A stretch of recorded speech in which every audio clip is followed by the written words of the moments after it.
السلام علیکم میرے پاکستانیوں، میں صرف آپ کے سامنے مختصر کچھ حقائق رکھنا چاہتا ہوں۔ آپ کے علم میں ہے کہ جب عمران خان کے خلاف فیصلہ دینا ہو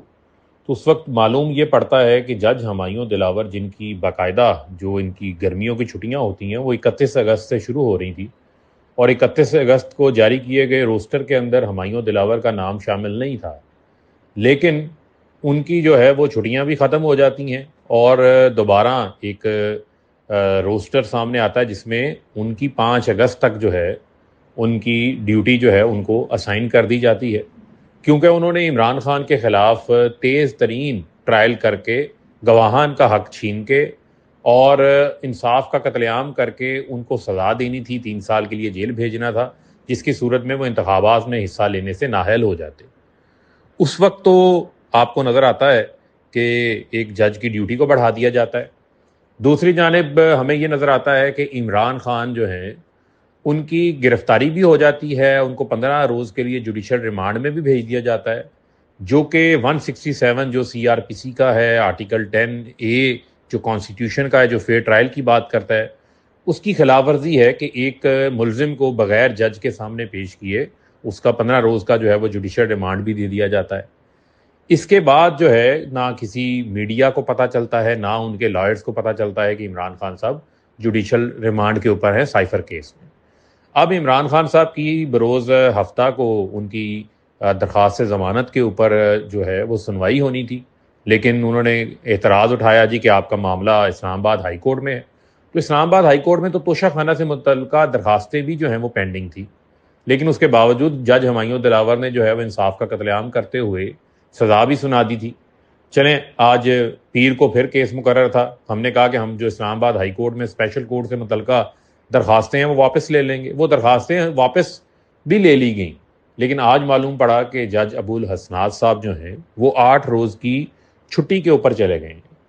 چھٹی پر چلے گئے ہیں، ان کی کوئی ویلڈ ریزن ہو سکتی ہے، میں ان وجوہات کے اوپر کوئی کمنٹ نہیں کرنا چاہتا، لیکن ہمارا یہاں پر ایک بنیادی سوال یہ ہے کہ ایک ملک کا سابقہ وزیر اعظم، پاکستان کی سب سے بڑی پارٹی کے جو ہیں وہ جو چیئرمین ہیں، ان کے اوپر پہلے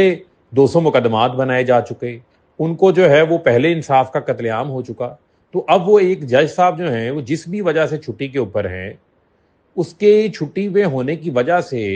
وہ 8 روز تک جو ہے وہ ان کی ضمانت کا مقدمہ جو ہے وہ نہیں سنا جا سکے گا، اور ان کو مزید جیل کے اوپر جو ہے وہ رہنا پڑے گا۔ تو یہ تو جسٹس ڈیلیڈ مین جسٹس ڈینائڈ ہے، کیا جو ہے وہ کسی اور جج کی یہ ڈیوٹی اسائن نہیں کی جا سکتی؟ جس طرح جو اسپیشل کورٹ کے جج ابو الحسنات صاحب کو تعینات کیا گیا، تو وہ کوئی اپوائنٹڈ اسپیشل جج نہیں ہے، وہ ATC کے جج ہیں، ان کو ایڈیشنل چارج دیا گیا اسپیشل کورٹ کا، تو ان کی غیر موجودگی میں اسپیشل کورٹ کا چارج جو ہے وہ کسی اور حاضر سروس جج جو کہ اویلیبل ہوں ڈیوٹی پر ان کو بھی دیا جا سکتا ہے،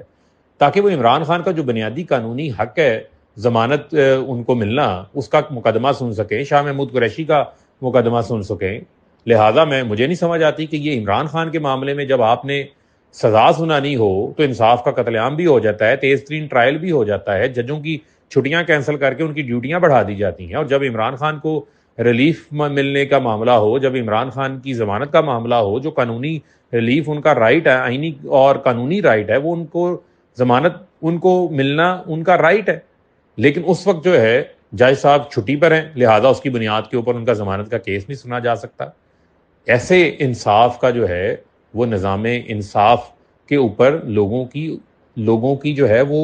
امید ختم ہو جائے گی، تو لہٰذا فوری طور کے اوپر جو ہے وہ کسی بھی حاضر سروس ڈیوٹی جج کو چارج ملنا چاہیے اسپیشل کورٹ کا، اور وہ عمران خان کی ضمانت کے اوپر فیصلہ کریں۔ کیوں عمران خان جو ہیں وہ 8 روز تک اس بات کا انتظار کریں کہ ایک جج صاحب جن کا کوئی بھی اپنا پرسنل معاملہ ہے جس کی وجہ سے وہ چھٹی کے اوپر ہیں، تو اس پہ عمران خان کیوں سفر کریں؟ میرا یہ بنیادی سوال ہے، اور یہ سوال پوری قوم کو جو ہے وہ پاکستان کی عدلیہ سے جو ہے وہ پوچھنا چاہیے۔ یہ بحق جانب ہیں کہ ہم اپنی عدالتوں سے ہی جو ہے وہ انصاف مانگ سکتے ہیں، اور انصاف کی طرف جو ہے انہی عدالتوں کی طرف ہی ہم نے دیکھنا ہے، لیکن اس ناانصافی کے خلاف ہم سب کو آواز بلند کرنی چاہیے۔ بہت شکریہ۔